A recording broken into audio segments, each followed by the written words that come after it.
In this video, we'll look at logarithm graphs. As you can see in the two diagrams here, we actually have logarithm graphs depending on whether a is between 0 and 1 or if a is greater than 1. The graphs that we are focusing on would be the ones in red right here. Those are going to be our logarithm graphs. You can see that for both graphs in red that they do not cross the y-axis. We have a vertical asymptote along the y-axis.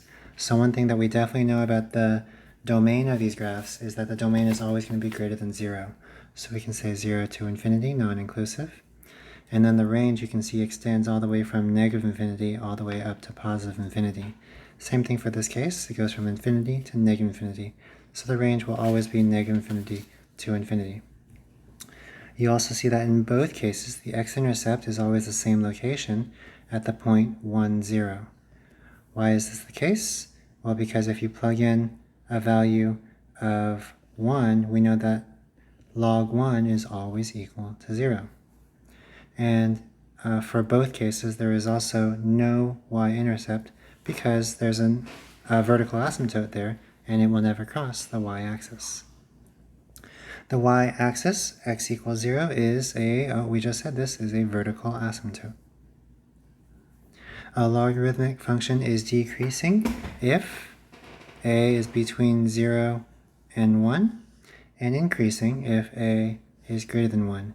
You can see that the graph is increasing if a is greater than 1, and it's decreasing if a is less than 1 but greater than 0.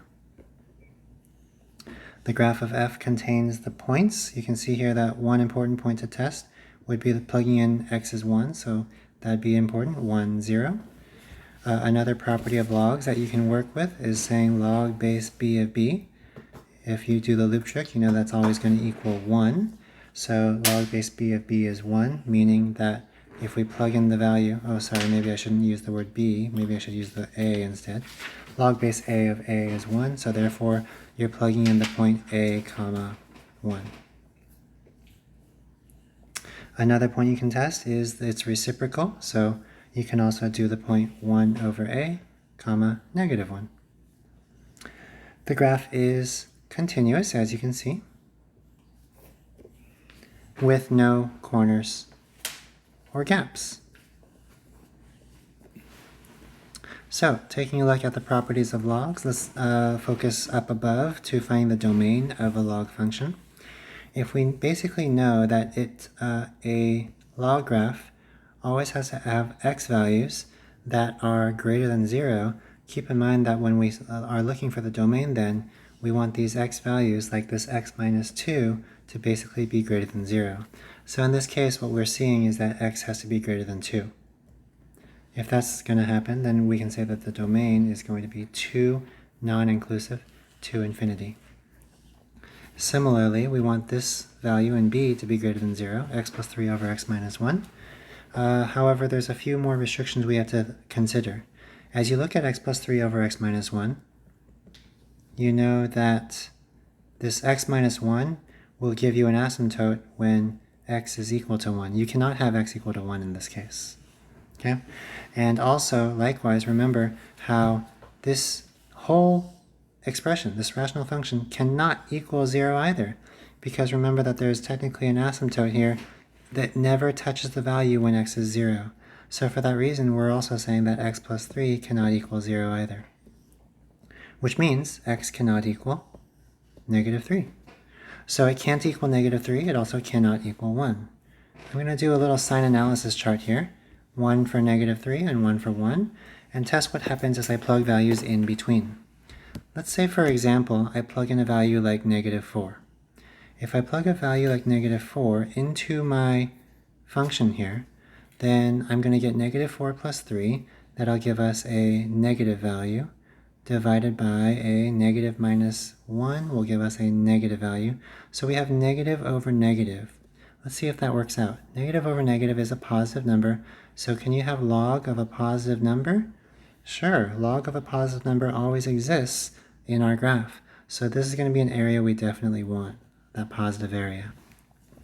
Now let's test a number in between negative 3 and 1. Let's say like 0. If we plug in 0, let's see what we end up... Let's see what we end up getting.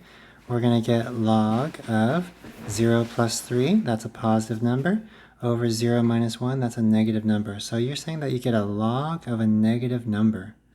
Oh, well, log of a negative number you see in this graph doesn't exist. We cannot have logs in that area. So for that reason, you don't actually want this area. Okay, and then we can do the same thing on the other side. We can plug in another number, let's say like 2. So if you plug in 2, you're going to get log of 2 plus 3, that'll give us 5, that's positive, over 2 minus 1, that's positive as well. So you get a log of a positive number, which again will work out. You're within that area where the log does exist. Okay, so we want this territory and the right-hand territory and the left-hand territory. You don't want the middle. So therefore we say that the domain is going from negative infinity all the way to negative 3, non-inclusive, because remember we cannot have negative 3, union, and then we start off again at 1, non-inclusive, to infinity as it keeps going, like that.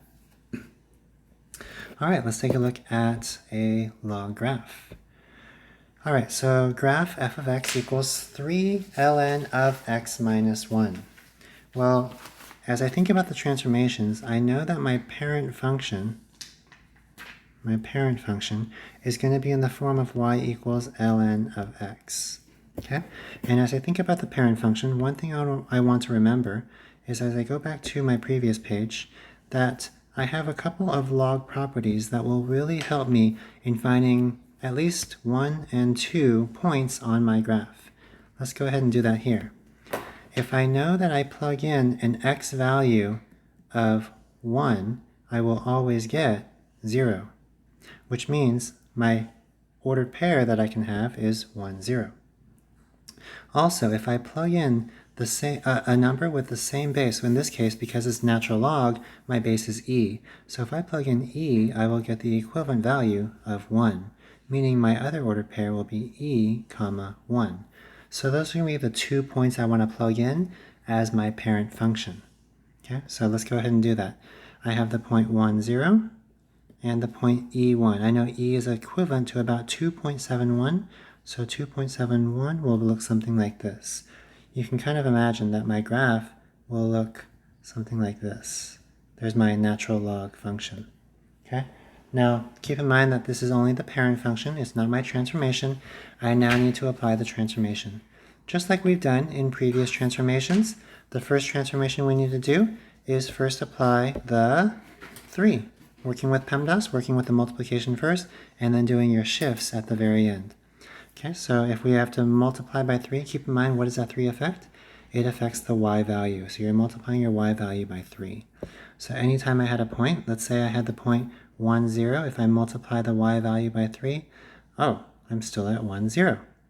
If I multiply the y value by 3 here, then I will get now the point e, comma 3. So now I am at 1, 0 and e, comma 3. So now my transformation has stretched the graph vertically, as you can see, like that, my red line. And then now my second transformation is now going to apply the minus 1. We know that the minus 1 is basically a shift to the right by 1. And basically what you're doing with your x values is you're adding that x by 1. So for each of these transformations, I'm going to add the x value by 1, x plus 1. So my x value was 1, now I'm going to be at 2, comma 0. And my x value was e, so I'm going to be at e plus 1, comma 3. So so now my point over here goes to 2, 0. We shift right by 1. And then also e plus 1 is 2.71, plus 1 is 3.71, comma 3. It has shifted to the right by 1, sorry. Now remember, just like we saw with our exponential graph, a log also has asymptotes. And if your asymptote was originally at x equals 0, now it has also shifted over to x equals 1. So we now draw our new asymptote at x equals 1. We have our 2 points at e plus 1, comma 3, and also at 2, comma 0. And then we can go ahead and sketch our graph in. Remember, don't cross the asymptote. So your graph will look like that. All right, well, now that we have our graph, let's go ahead and answer the following questions. State the domain of f of x. Well, based on our asymptote, we see that the graph starts off at 1 and goes to infinity, and they're both going to be non-inclusive. Our range, we see that the graph is going all the way down to negative infinity and all the way up to positive infinity, so our range is negative infinity to infinity. Where's our vertical asymptote? Our vertical asymptote is at x equals 1. Find f inverse, the inverse of f. Well, if our inverse is 3, or if our original function is 3 ln x minus 1, remember to find f inverse, we want to switch x and y. So I'm going to turn the f of x into y. I don't have much room here, so I'm just going to try to zoom in, make it smaller. So what we have now is I'm going to switch x and y. So x equals 3 ln of y minus 1, and let's solve for y. So we'll divide by 3 on both sides. Don't have much room here. X over 3 equals ln of y minus 1. Now, how would I get rid of the natural log? Well, the inverse of natural log would be e. So we're going to e both sides, and by eing both sides, it cancels out that natural log. And so now what we end up with is e to the x over 3 equals y minus 1. And last step, solving for y, we're going to add 1 on both sides. And so remember to turn your y into f inverse of x. Very important. Make sure you change your y to f inverse of x. It's equal to e to the x over 3 plus 1.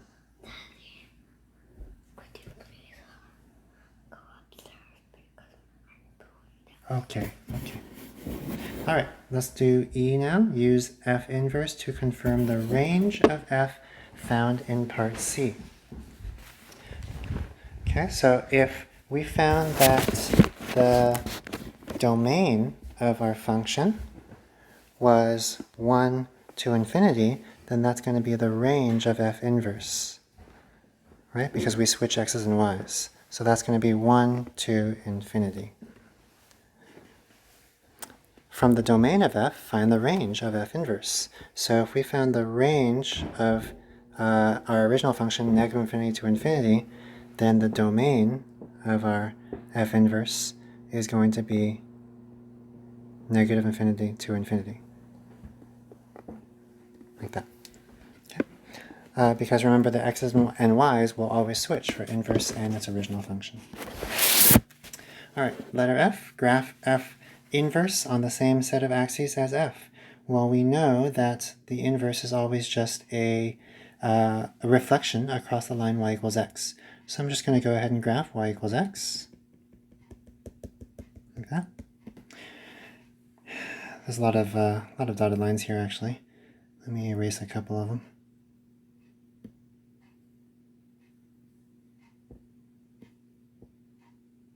There we go. Okay, so if we had the point 2, 0, then we know that its inverse is going to have the point 0, 2. And if we have the point e plus 1, 3, then we'll now have the point 3, e plus 1. E plus 1, so if I go to 3, e plus 1 is a value of 3.71 right here. Okay, so what you see with the graph is it's kind of reflecting across this way, right? Remember also that if you had a vertical asymptote at x equals 1, now you have a horizontal asymptote at y equals 1. So the graph will have to keep going closer and closer to that asymptote and go off this way. And you can see that reflection occurring now. Okay.